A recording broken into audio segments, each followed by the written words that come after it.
Angie?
Hi everyone, my name is Mallory and I'm a sociology senior here at Nicholls, as well as the president of the Nicholls State University Sociology Club. On behalf of the Sociology Club, I'd like to welcome you to our presentation, The Importance of Black History, the Process of Learning and Unlearning. We have here today students and alumni of the Nicholls Inside Out program. The program's mission is to create opportunities for students, both incarcerated and campus-based, to engage in a unique academic experience that fosters dialogue, leadership skills, and provides avenues of intersectionality. I'd like to introduce the moderator for today's panel, instructor of sociology and program coordinator for Nicholls Inside Out, Ms. Kristen Colley.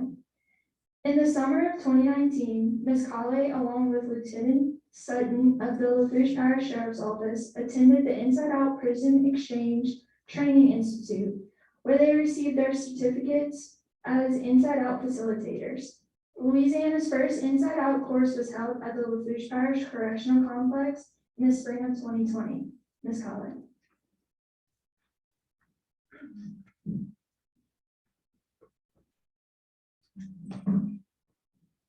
Good afternoon. I'd like to start by thanking the Lafourche Parish Sheriff's Office for allowing the Inside Out students to travel to campus to participate in this panel.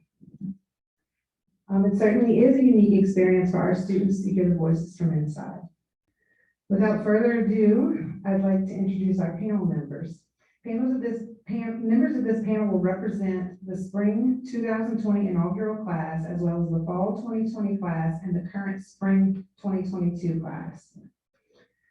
Start with Eric. Eric is a retired veteran that served 22 and a half years in the United States Army. He is a world traveler, business owner, and loving husband of 20 years. Eric is a father to 6 children, 10 grandchildren, and 1 great-grandchild. He loves to build and ride motorbikes, and he also enjoys fishing. In 1968, Eric was a part of the very first school integration experience right here in Lafourche Parish.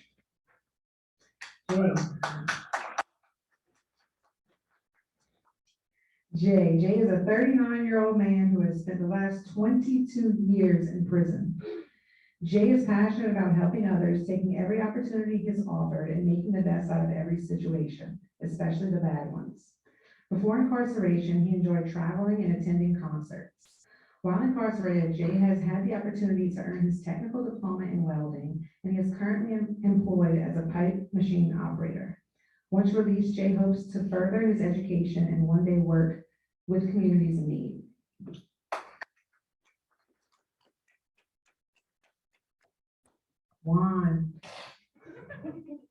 Juan is a hard worker who loves basketball, playing cards, and most of all, his daughter.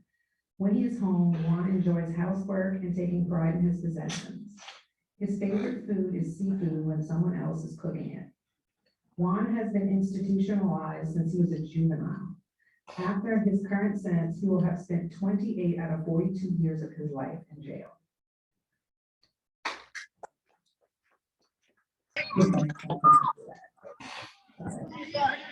Let's talk about Sean now. Sean is a 29-year-old who loves to learn and teach. In fact, when he was little, he wanted to be a teacher. Sean has been incarcerated since he was 17 years old. He always stands up for what he believes in. Sean is a hard worker that dreams of eventually being a business owner. His biggest passion is his family, and he hopes to have a large family of his own one day. Sean enjoys watching basketball as well as watching and playing football. He claims to be the best football player currently at LBCC. Upon release, Sean hopes to further his education, possibly at Nicholls State University, and would like to study business and sociology. He also has goals to travel and to learn more about his own ancestry. Last but certainly not least is our first ever inside class speaker, Damien. Damien is a 35-year-old who was exposed to drug dealing and violence at an early age, thus turning to crime as a means of conforming to his environment. As a Black male, Damien feels he is what most would consider America's worst nightmare. However, he is determined to combat these stereotypes and become one of our country's greatest assets. Damien is an avid reader who enjoys working out, deep conversations, and most recently, being my tour guide when exploring local Black history. Damien's world revolves around his 4 children, and as of his release just 10 days ago, he gets to see them consistently. Welcome, Damien. All right, so let's start with our first question. Why do you think it is important to celebrate Black history? James, pick on you, since you got that smile. I believe that it's important to celebrate Black history because there's a need for the awareness, for the trauma and the pain that our ancestors went through, and how they had the trickle effect for many of us of color in today's society, just to be able to get some type of level of success, or to be able to be in position or to feel comfortable in certain atmospheres without having to be inferior or be feeling of like I'm different, or I'm not going to be accepted if I'm presenting myself in a certain way, just being myself. Okay. Anyone else want to answer that question?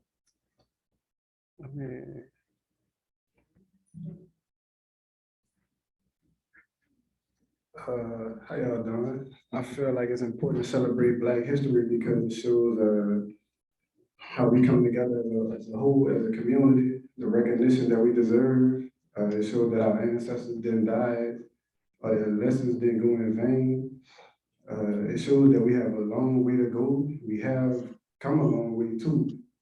And I feel like it's something to be happy about, you know. Being Black is something to celebrate. So I feel like we need to celebrate it more often.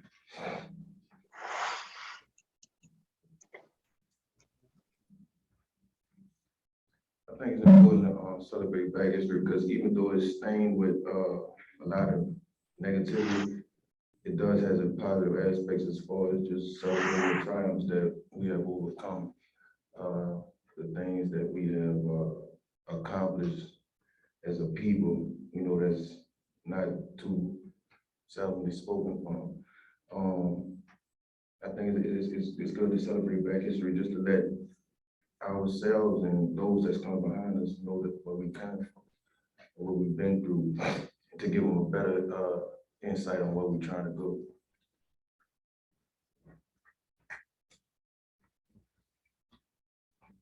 Okay, next question. Hold up, Miss Christian. Sorry, Juan, I didn't think you wanted to talk right. Yeah, I'm gonna talk. Come on. I just think that it's important that we celebrate Black history because, I mean, to let people know that, you know, we human just like anybody else, you know what I'm saying? I mean, you know, and just don't look at us as just because we've been in the sun too long or however you want to look at it, you know, but I just look at it like, you know, I mean, we all one, you know what I'm saying? So I mean, I think it's important just to, you know, just to stick together, you know? I mean, that's how I look at it, you know? You go, Eric.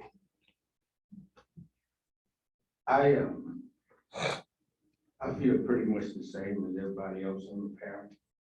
But being a father and a grandfather, it's very imperative for me to educate my family from the history that I live, not just know.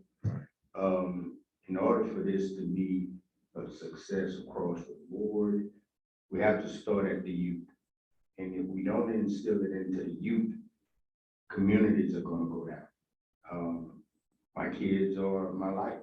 If I don't teach them, who will? The person on the street teach them, they'll have some ill effects from that. So I take it upon myself to be very proud to be a Black American.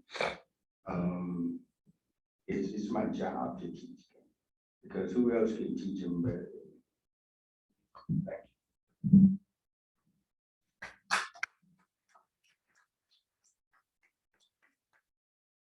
What do you think is the most important thing people can educate themselves on Black history?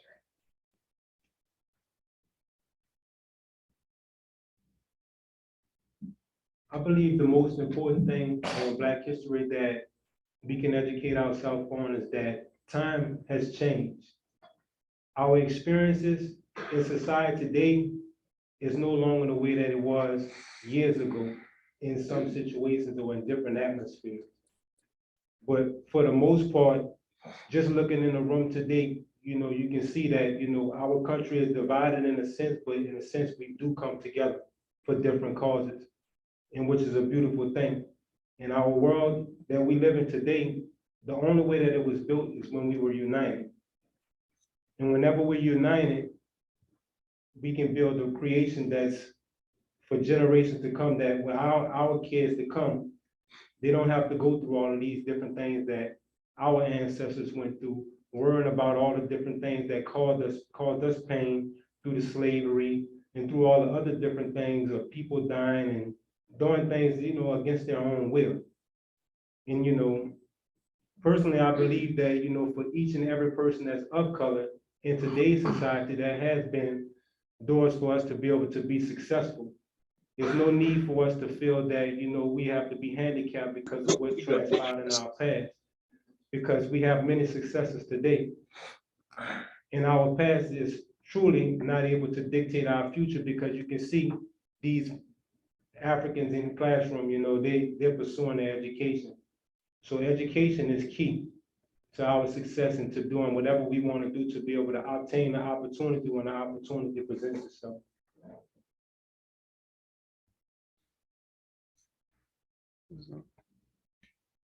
Let me see. I think the most important thing we could do to educate ourselves on Black history is drop the stereotypes. Pick up a book, do your research, learn where you come from, learn where this person come from, and appreciate them more. Because without the work of our ancestors, we wouldn't be here. We wouldn't be able to celebrate what's going on. We wouldn't be one together. We wouldn't be in this room together without restrictions, you know what I'm saying? So the best thing you can do is just educate yourself, get you a book. I mean, the truth in the pudding.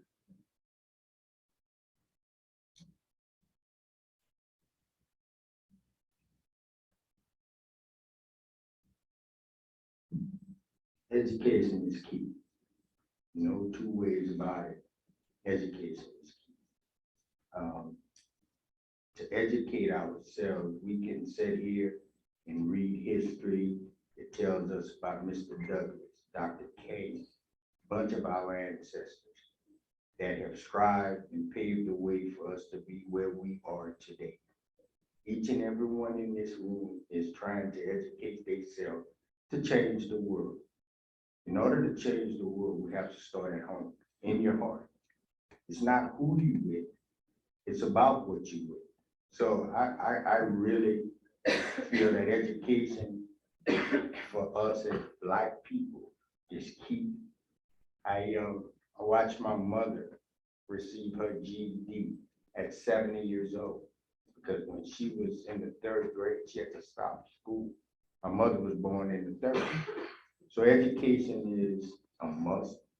And I think if we all educate ourselves as much as we possibly can, I think the color barriers would dissipate. But for those who aren't educated, those are the ones we have to fix, because they don't really know.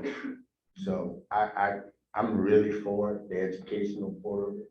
because now my kids can get a better life.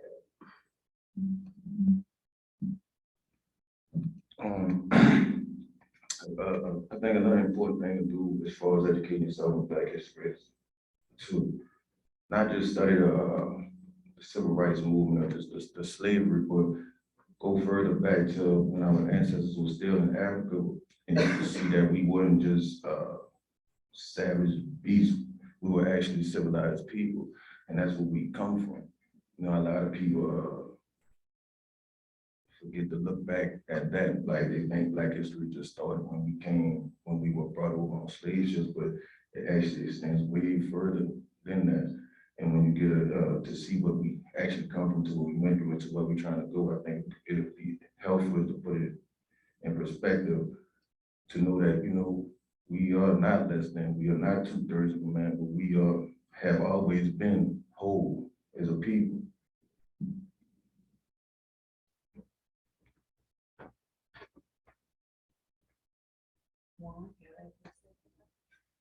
I mean, they answered everything. I mean, education, like everything was on time.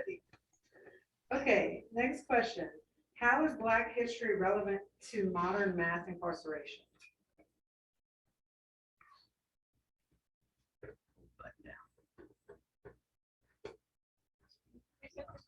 Jane, no question.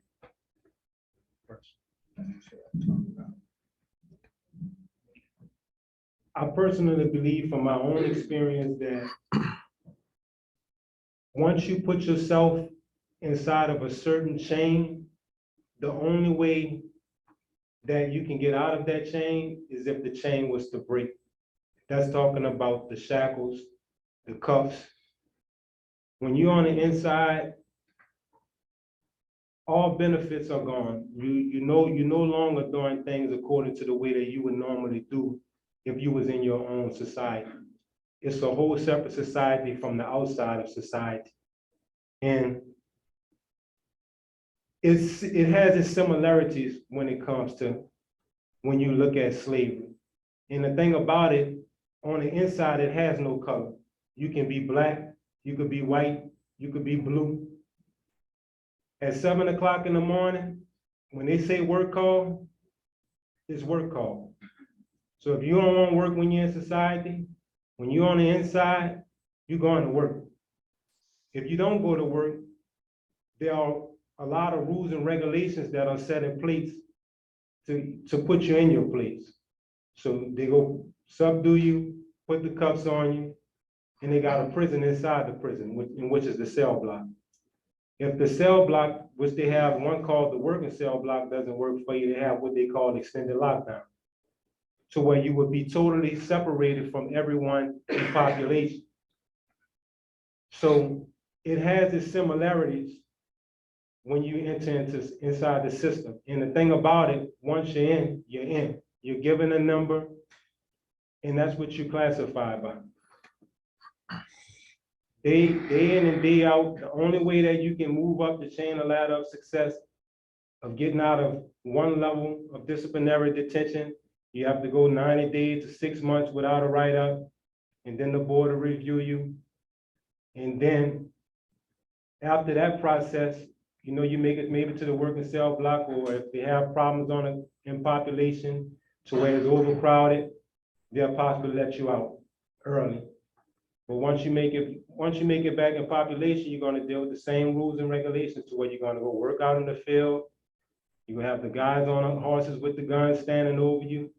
You have your tools in your hand, and you're gonna do whatever you're told. So for me, that has the relevance of Black history and mass incarceration, because you see the mass of people that are incarcerated for so many different reasons, whether they're innocent, whether they're guilty, it doesn't matter. You will all be treated the same, in the same light of how the officers view you as an offender.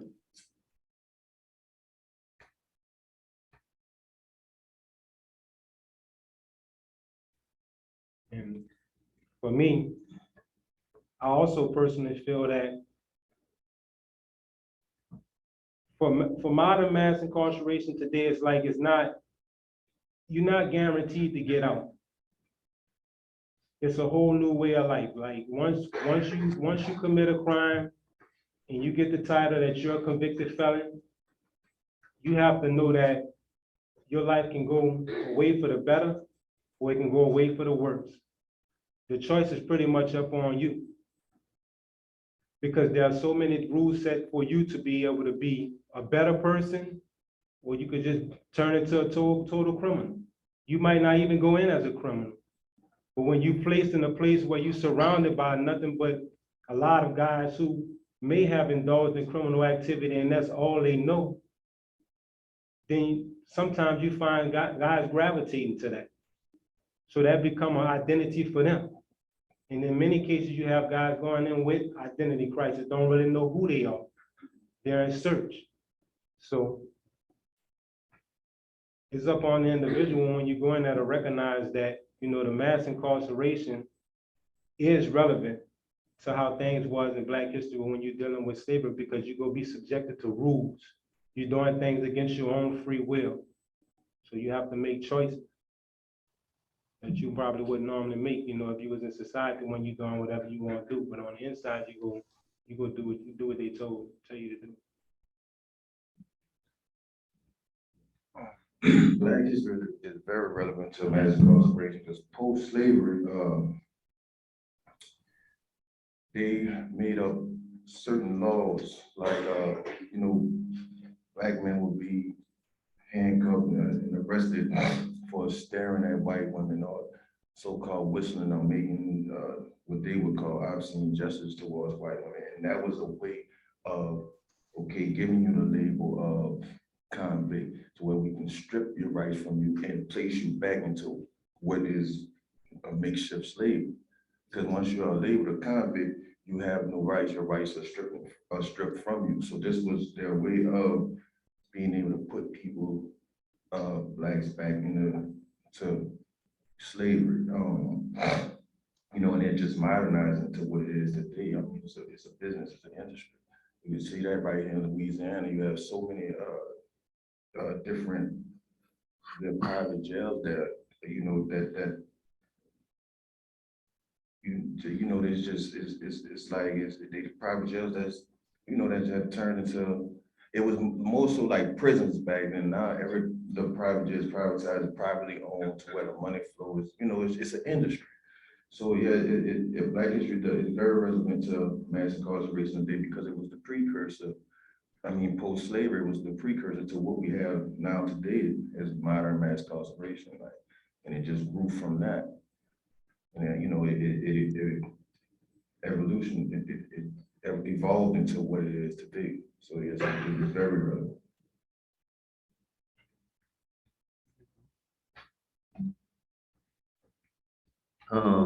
I mean, like Jay and Damien was saying, I mean, some prisons you might look at like it might be different, you know what I'm saying? But when you come back around and look at it, you know what I'm saying, all of them really the same, you know what I'm saying? I mean, things are getting better now for us, like, like this parish jail right here, you know what I'm saying? I mean, they do a lot, they've been over backward to help you help you get your ID. I mean, it wasn't like that in prison. In prison, you're going home broke if you want to go stay with your mom or your sister or whatever, you know what I'm saying? It is what it is, you know what I'm saying? So, I mean, it's not hard to explain, but it's just a whole nother world to where, if they'll just take it and just show a movie of it, you know what I'm saying? I mean, ain't no man in their right mind that never been through it will want to deal with that, because it's so much that going in there, it just get hard, you know what I'm saying? I mean, you can have, it can be a water bed, you know what I'm saying? It don't matter how comfortable you think you might think it might look, but it ain't comfortable, you know what I'm saying? Because it's just so much going on in there, you know what I'm saying? And, people dying, I'm just saying you got 50 years, you got to go to a funeral to see your mom with, handcuffs on and that's your mom, you know what I'm saying? I mean, the last time you seen her, you know what I'm saying? I mean, she was up and running and doing good, but you've been here 20 years, and this your last time seeing her, I mean, things be crazy, you know what I'm saying? I mean, that's why, every day, you know what I'm saying? I think the people I'm surrounded around for being in a place like this, you know what I'm saying, it's gonna help you, get to where you got to get, but sometimes it get hard, you know what I'm saying, but it ain't hard as it is in prison. Cause in prison, they got classes, but it's so much you gotta go through to get through the class, you know what I'm saying? And so, I just want to say, I don't want nobody to even experiment nothing like this, yeah, going through this self. From black or white, it don't even matter, anybody can get hurt in that, you know what I'm saying? It don't even matter, You could be broke, you can have money, you can be rich, it don't even matter, Down the line, you gonna get the same treatment some kind of way, it turns into a different person. You can be going to college and messed around and just hit somebody and killed them, and you just go to prison. You might have was a straight A student in college and never had a fight. Sometimes you go to prison, man, you come out, you know what I'm saying, you a whole different person. It can happen to anybody, child, you know what I'm saying? Accidents, mistakes don't, they ain't got no people, just no different person where it go to. We all have made mistakes, Someone just got, someone just got to pay for what we done.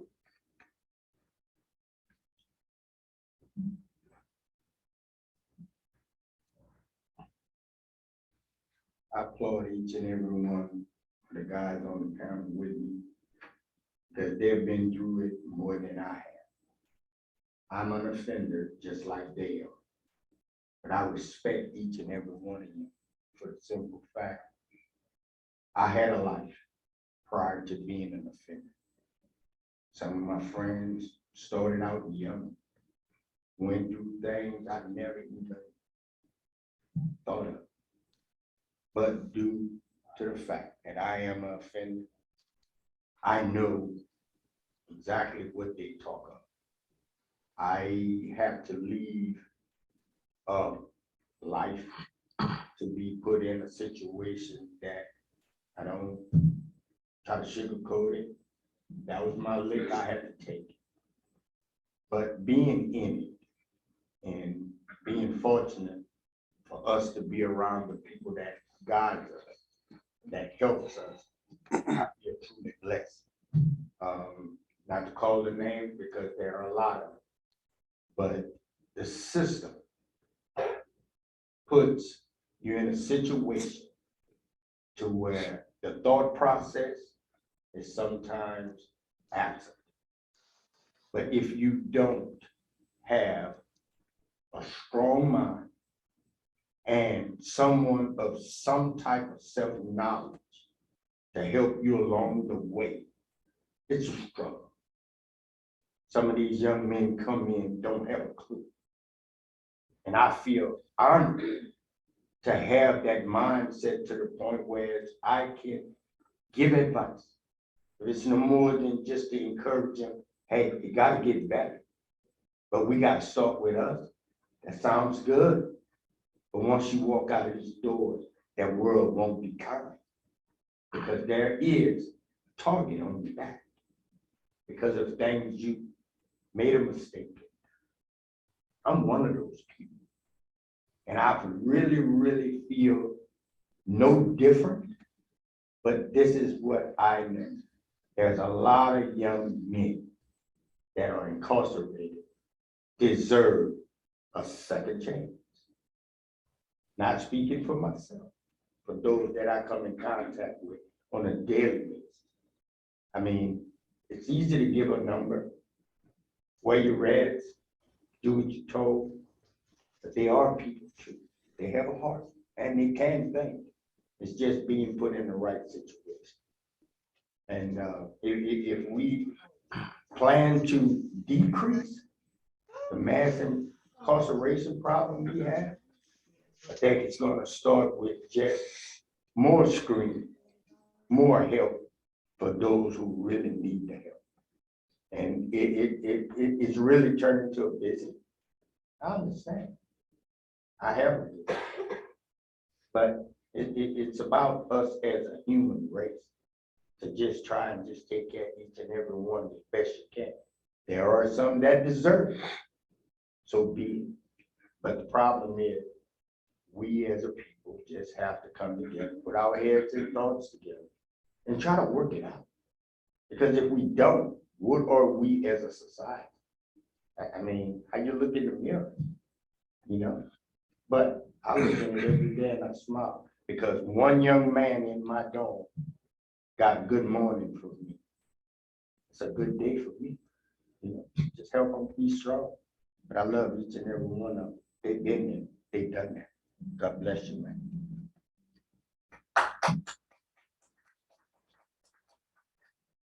I have a follow-up question to that last question for those who have served over 20 years.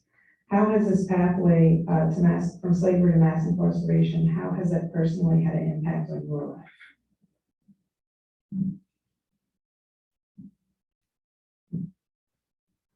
Well, for me, it's had its negative effects and its positive effects.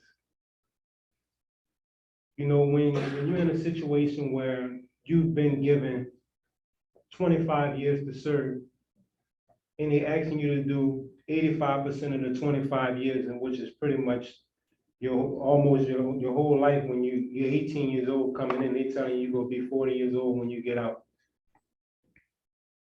And then after you do everything within inside the institutions to make yourself ready for society, to be a productive citizen in society, and to have to continually deal day in and day out with the rejection.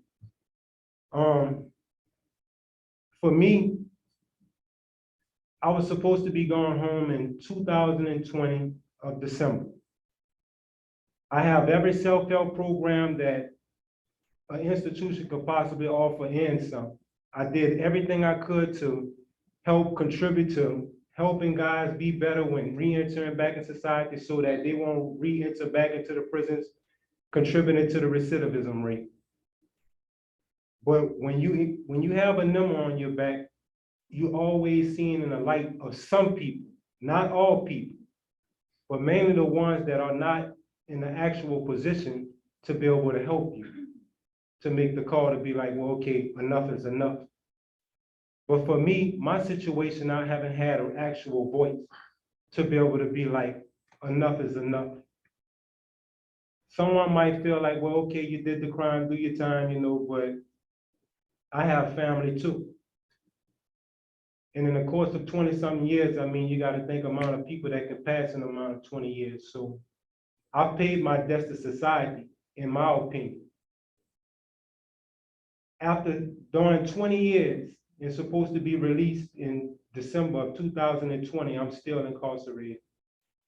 Because they have rules and regulations, as I spoke previously about, that your shoes could be not lined up properly under your bed, but the officer has a job to do.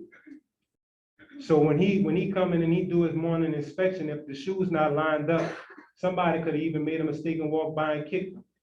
So when you go back and you be like, why you got this write-up on your bed, and you asking him a question, and he might be having a bad day, and he like, I don't want to hear it, your shoes wasn't lined up, I don't want to hear it, move around. And you're like, sir. And then the bait factor come in and they have write-ups to where it's like aggravated disobedience, defiance. And when you go to court on these write-ups, they have all credibility goes to the officer.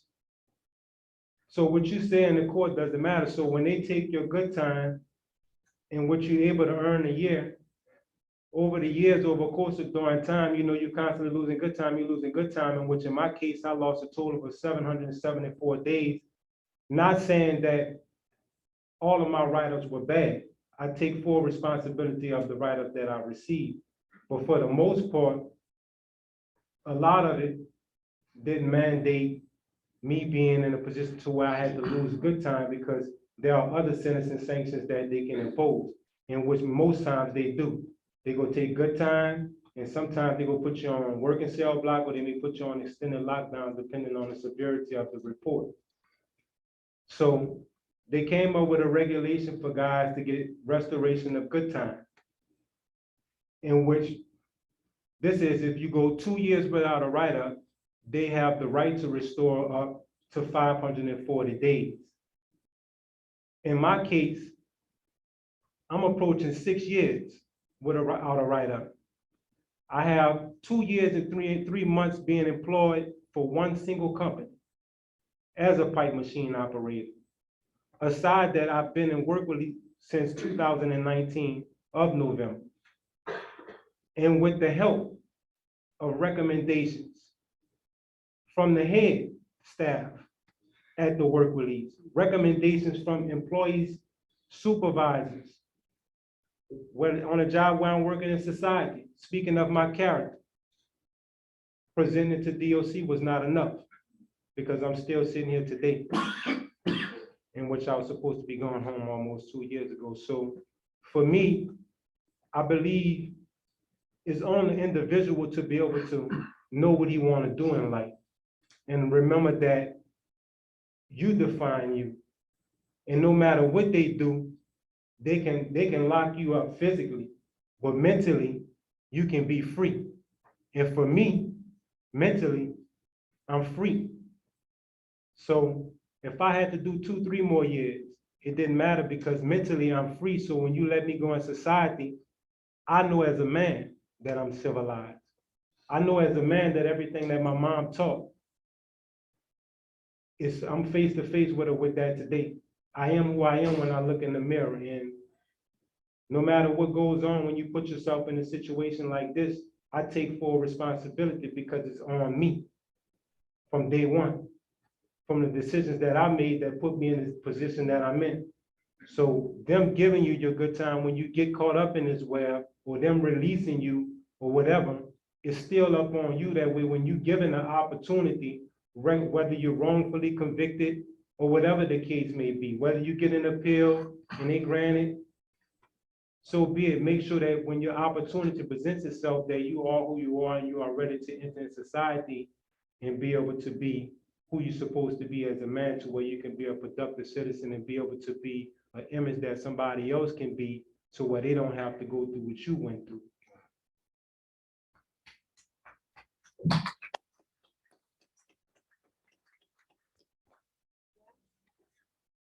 Oh, deep down. I mean, he been in jail 21 years straight, plus he got some nickels behind it. I've been doing it 27 years, but I've been getting a small break of going home just to see what's going on out there in society. So, you know, I got a better outlook, not saying an outlook for what he wanted in life, but just an outlook on what's really going on out there in society. But I got a better look, because I got a taste on, you know, something that we'll say, like, I got a taste on going out there into the world. He ain't never got that chance. And, you know, so, I mean, I feel every word he was saying, but, you know, in my situation, I mean, doing it 27 years, you know, it'd be hard, but I can't blame nobody, because I got chances. But as I got older, you know, I realized that, you know, I'm at my breaking point, you know, to where I can't, you know, I can't go no more, you know what I'm saying? I mean, a person might say this and that about what they might think that I'm gonna do, you know what I'm saying? But, you know, that's their opinion about what they think about me. But right now, I'm showing facts, because I'm here. I mean, things that, you know, I would have never thought I would be speaking in front of no crowd, you know, because of the lifestyle that I lived in. You know, and just sometimes, you know, when people go to prison, you know, they don't come out the same. I mean, it trap your body and your mind to where you need to go to a mental hospital to even get yourself together. That's what it do to you. A lot of people might say, well, look, I feel you.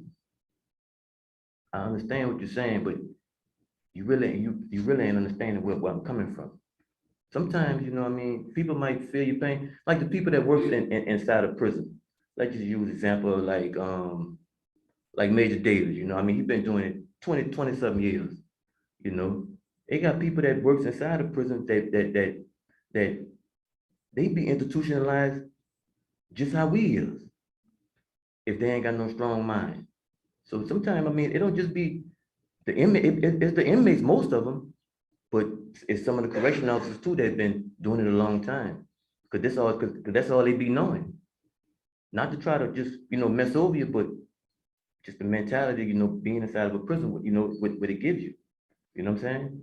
So, I mean, I just thank God that I ain't come out messed up, I mean, I still got a little stretch to go, and I mean, I ain't giving up, but, you know, I mean, I made a mistake, I mean, and I had more than one chance. I ain't gonna say, well, look, I had one chance, but, one day the sheriff said, you know, I built all this here for you to, for y'all to get yourself together, even if it's one chance, second chance, third chance, fourth chance, it don't matter. You got to catch yourself sooner or later down the line to realize who you is, you know what I'm saying, before it's really too late, before you get killed, anything can happen out there in the streets. I mean, they even got the drugs, they rigged up and bad. People ODing, you know? So, I just want to say, you know what I'm saying? I mean, like I said last time, I don't want y'all to experiment this, y'all, your kids. I mean, that goes for the women too. I mean, they got the women prison. You know what I'm saying? So I mean, they in the same boat with us, but I can't speak for them because I don't really know what goes on with them, you know? So, yeah, I just want to say, man, y'all just keep doing what y'all doing, and that goes for, everybody. All right.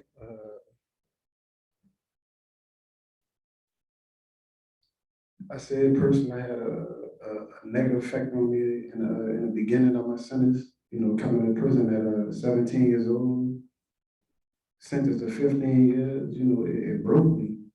You know what I'm saying? I'm just finding my way through life. I'm just learning how to parallel park. You know what I'm saying?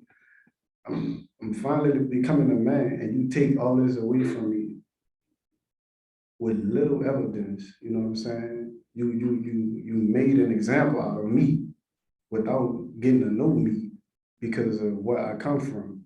So, I was devastated. My family was devastated. We was torn.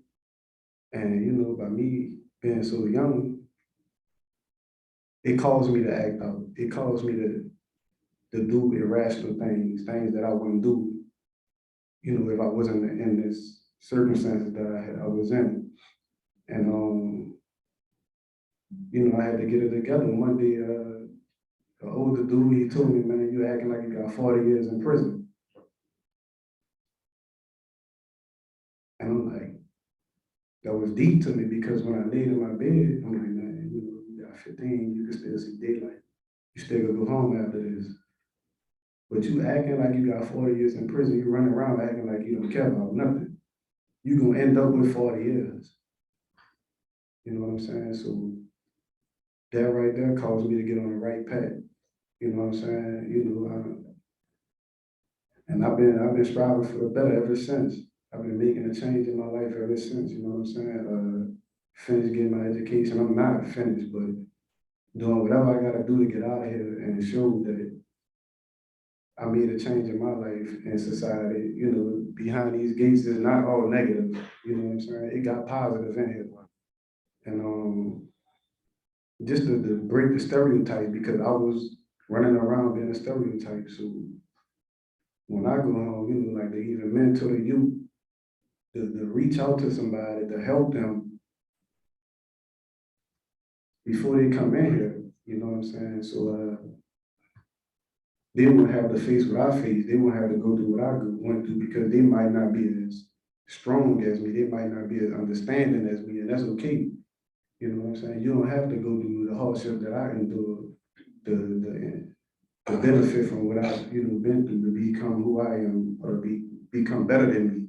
You know what I'm saying? Because I feel like I am a great person, a great example of positive that could come from behind these prison walls. I feel like if looking at everybody on this panel, you wouldn't know that we have served probably over 100 years of our life combined. Looking at us in society, you would not be able to judge these books by their cover. You know where we come from, the way we speak, we're articulate.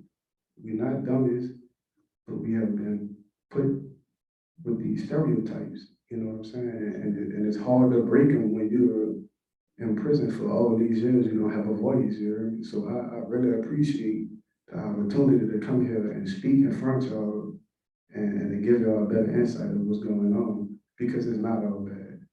You know, it might feel that way in the beginning. How would you feel if you were sentenced to X amount of years and you're a baby? You can't even buy liquor, cigarettes, but you can go through 30 years. That's wild. And you know, it just, the laws that have been meticulously placed in front of a black person. I mean, man, somewhere else, in Louisiana, somewhere else, you wouldn't have did all this time. You know, I would have been going home. So,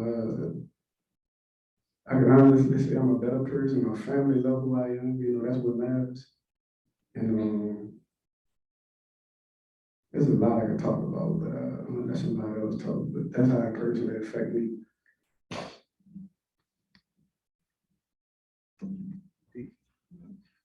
That's the next question. How has your understanding of Black history affected your life? How has your studies of Black history helped you to shape you and the person you are today? That's no problem. I wake up, and I look in the mirror, it is what it is, no problem. For me, I block out a lot of different things because in the world that we live in, we face with a lot of different generational curses, and I'm speaking about within our society as a Black culture, because we're raised up with so many different cultural perspectives. Like inside your household, your mom can raise you extremely right by herself. And you can go to school, in which nowadays they have the phones, which my days they didn't have that. But they have the phone that they can look up on the phone, they can see all kind of different things, they can see things on television. And it's not that the parent is not doing a great job,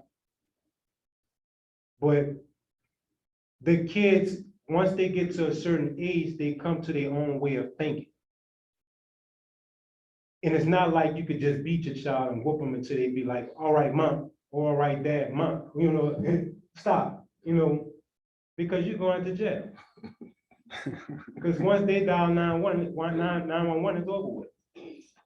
So for me, I've learned to block out the things that are totally irrelevant. And one of the major things that I've learned to block out, slavery does exist. But for me, I didn't have to experience what our ancestors experienced because they paved the way for me and for many other Black people. I've experienced it through the things that I've experienced in prison. But for the most part, slavery is mental these days. Mentally, I'm free to the point to where I don't focus on who's racist. I don't see all white people as racist because you have racism within your own race. I know that in life, I think it's best for me to focus on being successful because I think that's what life about. I think the whole life process is about development, it's about growth. And when you focus on all the different understandings, you get the negative effect. They always throw out the things that traumatized us. They throw out the things that keep us dramatic. And as a people, we have a tendency to act out in a way that we wouldn't normally act out if we wasn't knowledgeable about these different things. So I don't focus on that. I block all that out. I could really care less about all that. Even though it's transpired, I'm conscious of it. I know who the enemy can be when the enemy presents himself. But today's society has changed a whole lot through our great ancestors. So where the only thing we can do is be a voice and to be an ear and to be able to be a lending hand to somebody that's willing to grow and get rid of the stereotype of what this person's intentions might be if they're trying to seek an opportunity, because when somebody approach you, whether he's black or whether he's white, you always got your defense up, not knowing that this person might need help. And that's the world that we live in because it's so diverse. We have been so divided as a people. Like if we focus continually on race, whenever we're approaching a situation, we're not gonna never get nowhere. For me, after being gone 21 plus years, everybody that taught me on my job was a Caucasian. And I know what I know because when people come to me, they have to come to me to ask me different questions about how this has to get done, how that has to get done. It hurts me to know that it wasn't a black person in sight. Not saying that to downgrade my own kind, but it's saying that it's not enough room for us to be able to say that we putting in enough effort to be like, we deserve this opportunity. Because the whole time in life, it's like we go around feeling like we associate work with slavery. When we go on people's job, we be like, oh, he ain't gonna get a job, he not gonna hire us. But you'll never know what'll happen if you apply yourself, if you put yourself in a position to where you can receive an opportunity.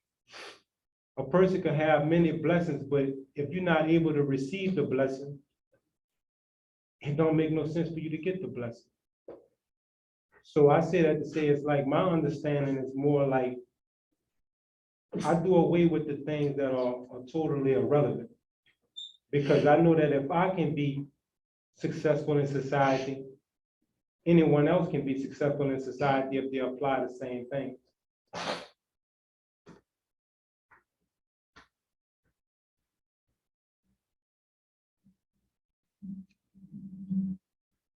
History, Black history affected me in a totally different realm.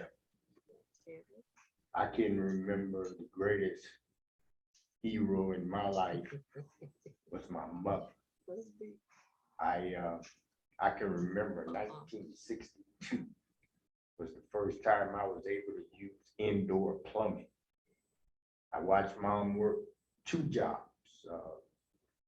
I can remember my mother coming home with rabbits hooked to her belt. She wasn't a part of slavery. She was born in the 30s. But these are the things that make me strive so hard to be the person I am. Because she strived so hard to be who she was. She raised 4 kids, all successful. And when it comes to the race factor, everything I grew up around was pretty much black. But my mother would not tolerate the N-word, not amongst each other or no one else.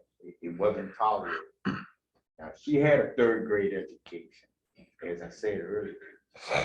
And I don't mean to repeat myself, but in my heart and at this point, she was the most important thing in my life. So I could know my history. I could know my culture because she taught it and she taught it well. It was a no nonsense household. You broke the rules, she broke your butt. Call 911 if you want, pack, because you was out of it. Firm hand, steady minded, but she let us know people are people, regardless of your color. You're gonna always have stereotypes wherever you go. 22 and a half years of my life, I saw green. Because of me seeing green, today I see blue and white. USAA. They take care of you all day. But it throughout all of the pain, we can share some laughter. But if we look deep down in ourselves and ask, what can we do to help each and every one around us? I think we'll be better off. If you watch the news, this country is in real rocky road right now.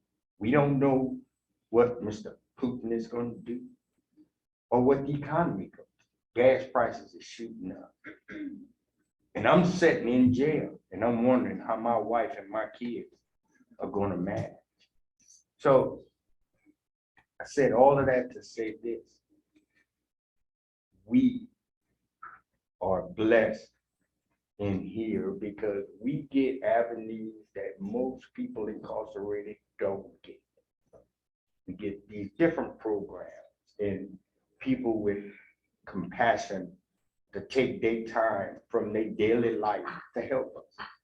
I'm grateful for that because at my age, it's beneficial because it gives me the motivation to once my release date comes, I can always do something on the outside to help some young man try and save his life. Because I got friends that have been through it and they talk about it. I learn from them. Just as well, I'll try to teach somebody else. If I can't save one, I'm definitely not gonna lead one.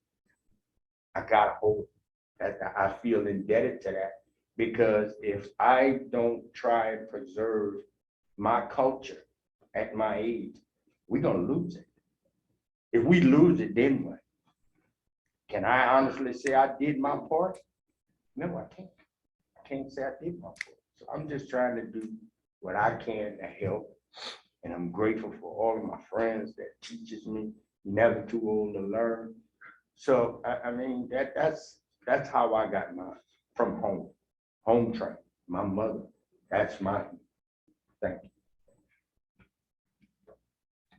I'm keeping my eye on the clock. Oh, don't wait, Ms. Kristen, hold on. Can I get a candle? I get a Okay, chance. well, I'm just saying it's 2 o'clock, Oh, all so right. y'all have to go to another class. No, I just want to say, my understanding of Black history, I grew up with the stories. My father was sitting right here in the audience. I grew up with the stories of, him telling me how on jobs, how he would be, how he would be treated unfairly or in different manners because he was working mostly predominantly around mostly white guys and how he would be ostracized in certain things. So I grew up with those stories. He was born in 1950, so I grew up with the stories of the integration of schools and things like that. We was always big on Black history, so it is deeply affecting me because it lets me know where I come from and how I'm built and our little things that we go through is really minute compared to what our ancestors went through. So I just draw on that when I'm, faced with times of hardship, just knowing that my little problems really ain't nothing compared to what my people went through to put me in a position of where I am today, incarcerated and out, you know what I mean? So yeah, it's deeply affecting my life. That's it. Thank you.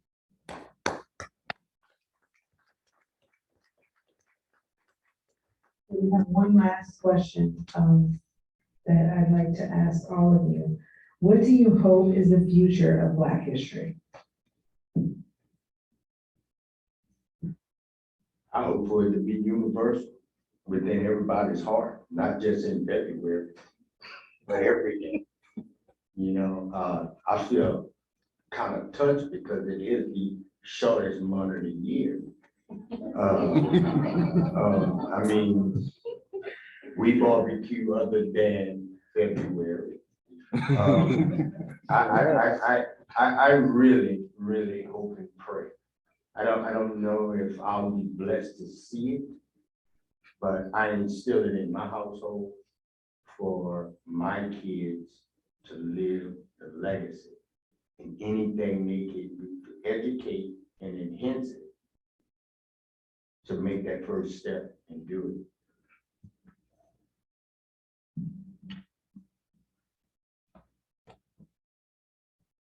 I hope that the future for Black history is more entrepreneurs, more educators, more people in better financial situations, more realtors, more people that's able to give opportunities, more doctors, more lawyers, more judges, more people in position to help make decisions that could reflect on our lives, on our seeds that come after us.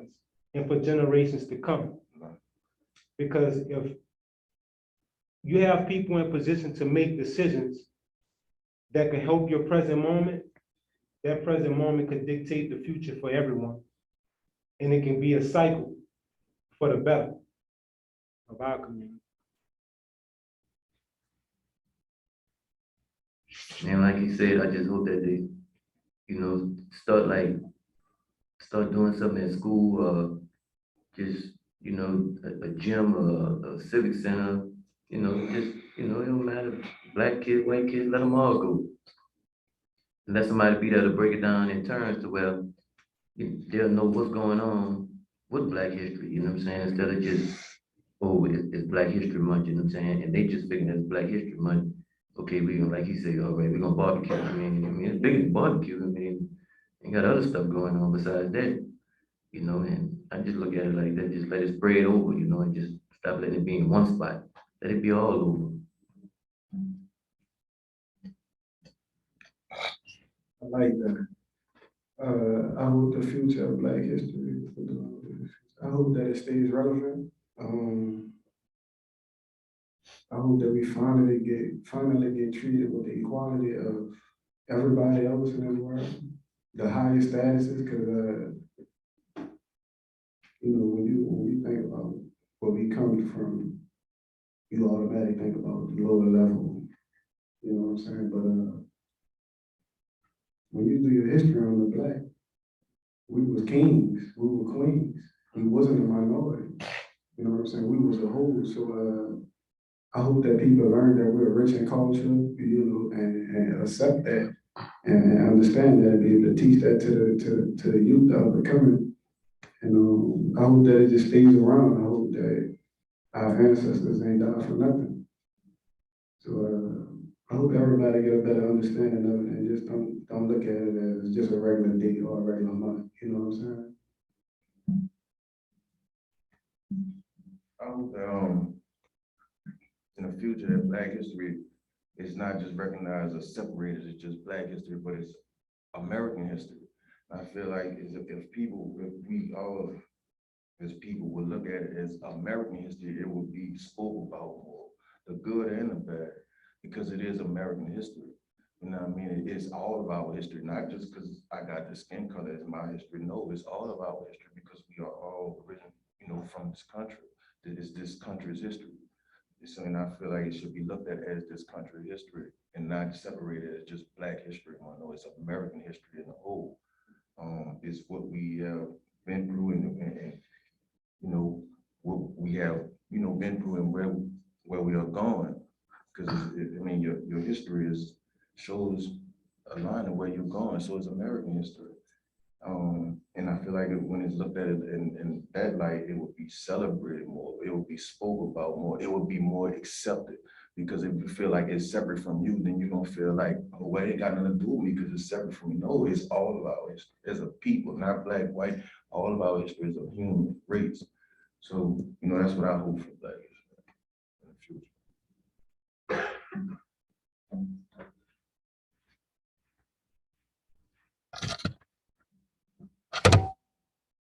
All right, on behalf of the Sociology Club and Nicholls State University, I have some certificates to present to y'all. I want to thank y'all very much for being here today.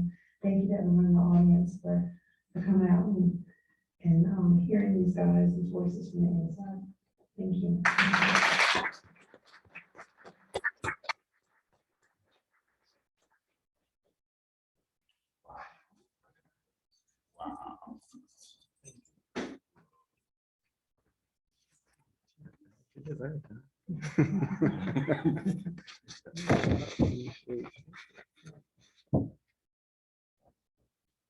We made it, baby.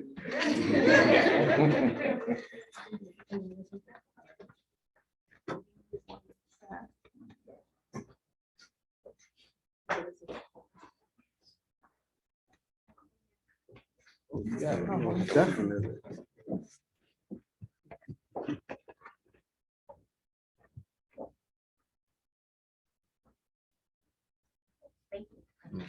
If anyone in the audience has questions, feel free to ask the guys. They're an open book. Wow. See, we can move on up like rolling weeds. Stop. What's, House brothers. Proud of y'all guys. We Thank appreciate you. you. Thank, We have some more refreshments in the back if y'all want to grab them on the way out. get some cookies. You want to stand up? Huh?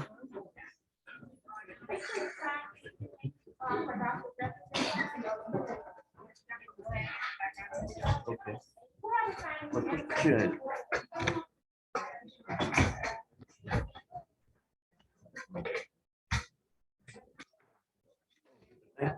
Oh.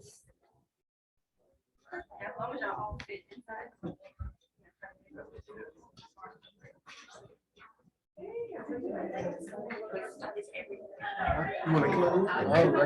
Oh. I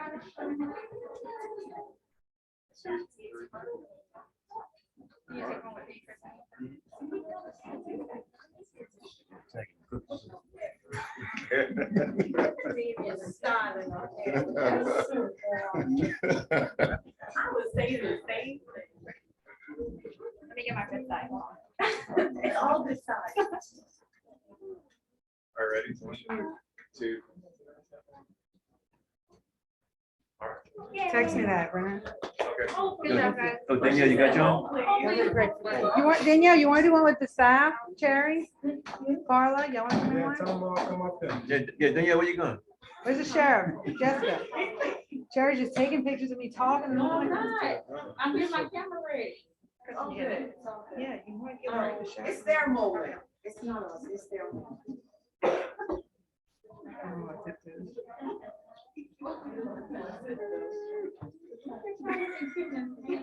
Miss Cherry, what kind of phone you got? You taking that long to take a picture? I took like 3 already. She's taking a video of us. I took 3. Trying. I want to get one with just y'all. Put your hands on me, you're going to jail. You're going to jail. Damien and Juan, y'all come see over here. I want to get the current inside out class. Huh? I want to get those. You want to still hold it? I want to get them 3 together to get the current inside out class. Okay, that's okay. I know. All right. Sending that light ain't too bright for you. It's a little bright on? You can see me good? I see the pearly lights. I'm gonna crop it and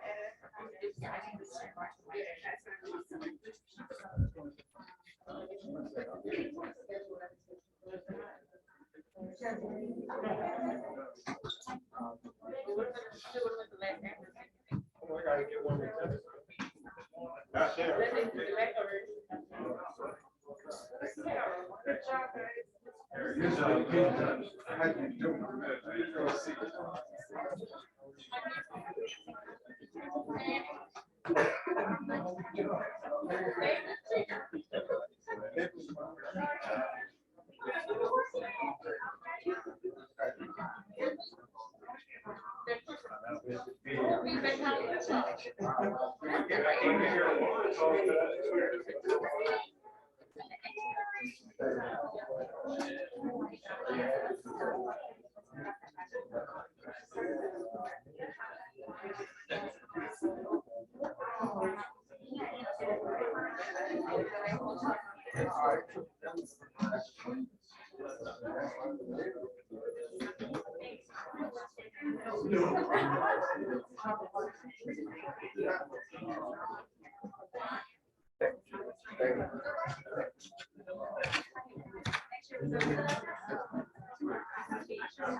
I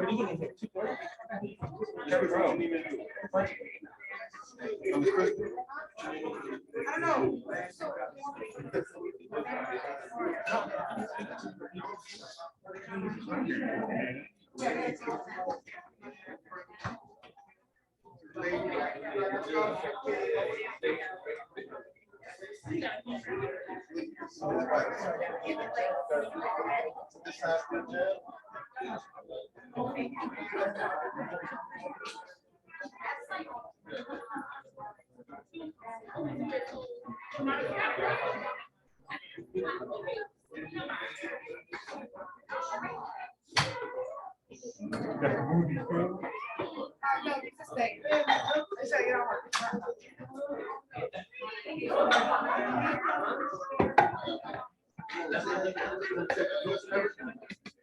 Unless you put them up all like that, it's too big.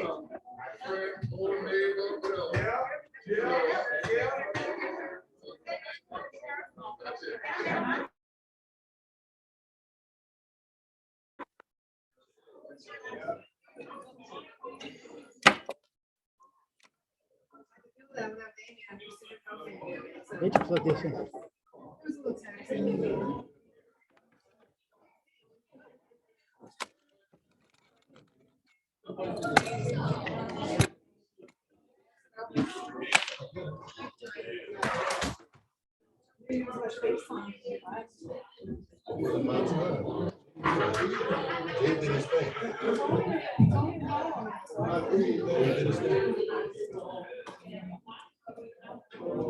Yeah, all the people online talking about this.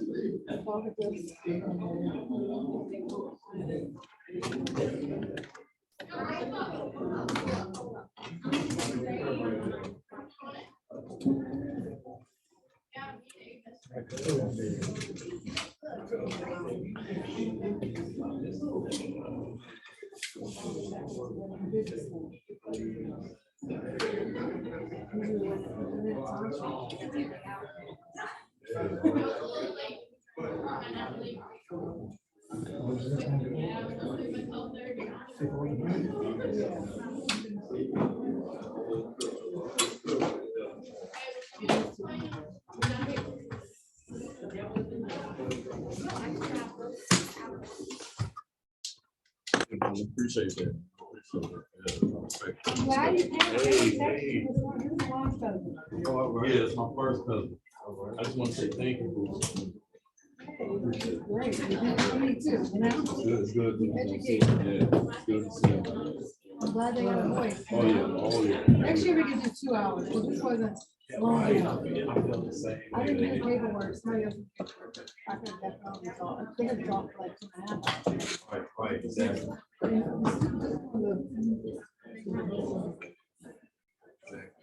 Well, they eat expensive. Yeah? I actually know a few of the students. Emily, Mia, y'all know the person. Yeah, they come there in our inside office now, so we need to jail every. Yes, ma'am. We need the jail tonight. She's doing good. She's. I remember y'all at the football game. We had that little. Yes, I was pointing you out. Right. Wisconsin, you were all the way to the bottom, like, Wisconsin. So now they all know you in one place. Yeah, man, this is definitely a good thing. I'm glad you can make it. I'm like, he works nights. He works out. Well, I got a text from one of my coworkers, this gentleman in Yeah, the he red. looks like a. I was like, it's like, I was like, would you come on to the And he texted me, and I live in West Wego, and I left my house super, I wasn't gonna miss this one. I wasn't gonna miss this. So, you know, it was a good opportunity, I'm glad I came. Well, he wasn't gonna text you, like. No, He texted no, me. he texted me, he Okay, did, good. yeah, that's how I found out about it. But thank you, good seeing you. Every time I see him, I'm like, oh, I'm good. I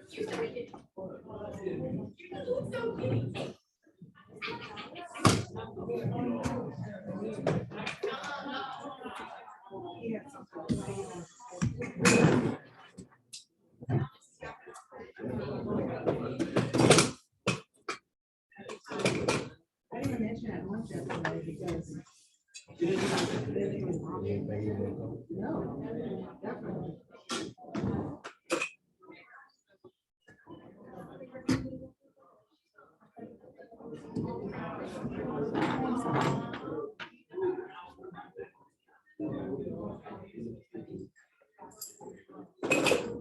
The floors look nice.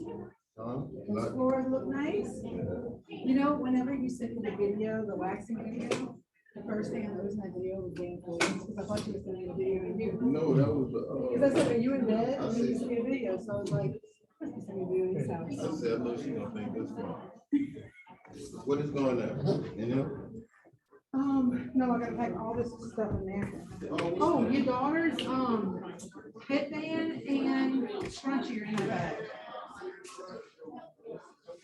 We're gonna plug all this. Just the stuff that's connected to this wire.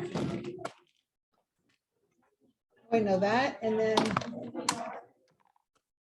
What's this connected to? Oh, all this stuff.